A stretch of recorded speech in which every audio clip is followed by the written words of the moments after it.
अगर जमा की जगह मनफी और मनफी की जगह जमा लिख दिया जाए, पूरा की पूरा जवाब गलत हो जाएगा। इसीलिए आप अगर चाहते हैं कि आज के बाद आप जमा मनफी में गलती ना करें, तो इधर देखिए, यहाँ पर देखिए, जमा के 40 मनफी का 10, जमा के 50 मनफी का 70।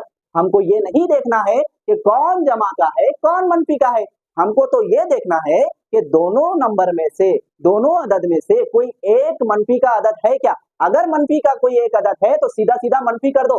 मनफी करते वक्त बड़े नंबर में से छोटे नंबर को निकाल दो, चाहे बड़े नंबर पीछे रहने दो या सामने रहने दो। यहाँ पर देखिए, बड़ा नंबर 40 है, तो 40 में से यहाँ पर 10 को निकाल दो तो बचता है 30, और यहाँ पर बड़ा नंबर 70 है, पीछे है रहने दो, 70 में से 50 को निकाल दो, बचता है 20। यहाँ पर देखो, बड़े नंबर को कौन सा अलामत है, जमा की, तो जवाब में जमा लगेगा। यहाँ पर बड़े नंबर को कौन सी अलामत है, मनफी की, तो यहाँ पर मनफी लगेगा। ए और बी हमने आपके लिए रखा है, आप इसका जवाब कमेंट में दीजिए।